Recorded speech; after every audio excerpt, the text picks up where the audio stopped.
Hey, what's up? This is Big D again. I'm going to talk about Donald Trump's executive order on the homeless. So, I took the time to read it after watching some YouTube videos on it. And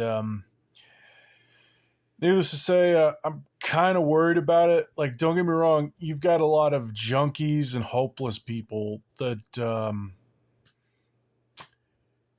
frankly, they probably need it to get back on their feet. But my biggest complaint about it is there's a few things that come to mind. One, you got a lot of people that are losing their jobs now through no fault of their own. It's just the economy sucks and people are getting laid off en masse. So, what's going to happen when you have these people that they lose their job? They probably can't keep their overpriced apartment. They're probably going to end up sleeping out of their cars. So, you're telling me you're going to have somebody that's probably on unemployment making, I don't know, if they're lucky, 1,600 $1,600, maybe $2,000 a month. I mean, the average wage for most people is like 50 G's, 40 to 50 G's a year. So yeah, you're probably gonna make half that. So it's like 24 to $28,000 a year of unemployment, and you're living in your car. Well, how do you know? You're just your average person stuck in that situation. You're not a drug addict. You're not mentally ill. You're not panhandling. You're not making a nuisance of yourself. You're just trying to survive and get ahead. And you're not going to be swept up with you know these regulations where now cops are expected to ticket and fine you, and ultimately sort of the language of the bill made it sound like they're going to attempt to redirect you to these homeless services. And the main reason I care about this is because once upon a time I was homeless in my early 20s, and the way I got around the whole homeless thing is I worked a job at Walmart on my night shift, and I had a falling out with my family, and I decided to live out of my van that I bought for like $1,200. Well, needless to say, I did that for 2 years, and not only did I work my job at Walmart, but I got a job at a fast food joint, and collectively between both jobs, I was working 60, 70 hours a week. So I did that for about 2 years in California, and I was getting ahead. Like I was making like $2,000 a month when I think for the area I was in, if I was making like $400 more after taxes, I would have been considered middle class for that area. So I could have easily found a room to rent for $500 and survived on another $500 and probably saved a lot more.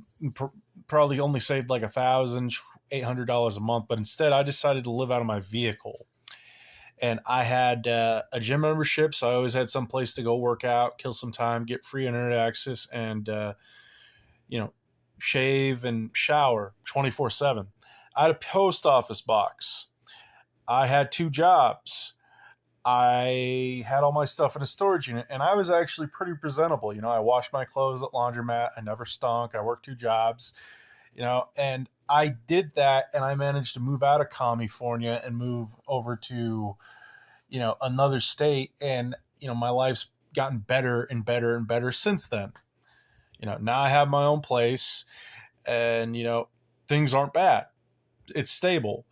But back to what I was saying, you know, a lot of people could do what I did if they found themselves in a position where they lost their jobs and they had a car and they had some cash savings. So it's like you're taking people's ability away to pull themselves up by themselves. You're forcing them to go to these halfway houses, which I dealt with halfway houses like when I first became homeless the first time around, because I was living with family and they made bad decisions and they got us evicted. First time around, the homeless shelters are kind of awful, like really awful. The caliber and quality of people you dealt with, you're dealing with a lot of ex inmates, drug addicts, illegal immigrants with like TB and such, bed bugs. People would steal your stuff all the time. The staff, some of them were a-holes, and some of them just outright didn't care about you, but they were working for a religious institution that took government funding. So to me, the second time around, I just kept working my job and living out of my vehicle and made it work. Like, a lot of these halfway houses are basically grifts as far as I'm concerned. You're exposing yourself to third world diseases by the caliber of people you're around. You're exposing yourself to drug addicts, thieves, and people that'll potentially hurt you. Like, I've seen situations while I was in line at these halfway houses where people were about to get into a fist fight over a cell phone getting stolen. The cops roll up and arrested everybody do that. So just stuff along those lines. So if you're like your atypical normal person, possibly somebody with a girlfriend, a wife, or a family, you do not want to mingle around the people that are around these halfway houses. As I said, lowlifes, thieves, drug addicts, third worlders with diseases from south of the border, and people that will possibly assault, rape, and steal from you, because a lot of them are ex-inmates that never picked themselves up. They came from bad backgrounds. So there's that. Another thing that I'm kind of worried about is, and pulling from my experience from my background in law enforcement, they could fine you and then drag you in court, and if you don't show up, they could put a warrant out for your arrest. So you could potentially go in and out of county jail a certain amount of times until, if that keeps happening, because you don't want to stay at a homeless shelter, you can't afford a place, and you're just trying to like live on the streets while you work and pull yourself up by your bootstraps, they could give you a criminal record and waste your time in courts. And my personal opinion is lawyers, cops, judges, clerk of the court, none of these people care about you. None of these people provide any real value to you. A lot of them are basically overly controlling a-holes that treat you like a number, and then they charge you $50 to $100 to waste your time pushing paperwork and basically using the power of the state against you. Nobody deserves to have to put up with that if you're already at rock bottom. I deal with this type of command structure in my job, and it wears your mentality thin dealing with people like this. These people are injecting themselves into your life. You don't care about them and you don't want to deal with them, but they still feel like they have the right to force an interaction with you. Anybody else that did this, you'd be able to give them a beat down for it. But, since they're agents of the state, you're going to have a fucking problem if you do get into a fight with them.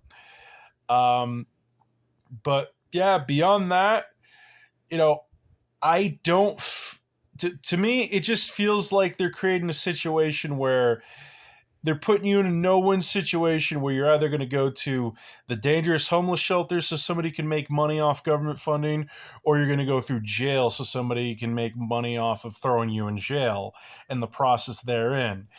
There's no middle ground where you can pull yourself up by your bootstraps and make it work, which you can.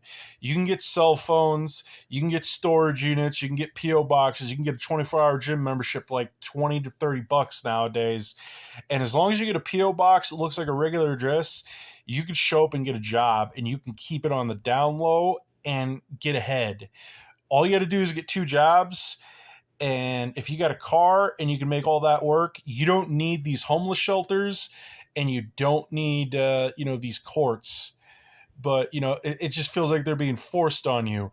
And the thing that I don't like, personally, there's 3 things that are going to go on. You're going to have your taxes go up, inflation go up, or debt go up, or a combination of all 3 to pay for this crap that nobody wants to pay for. At the end of the day, dude, nobody really cares about you if you're homeless. Nobody.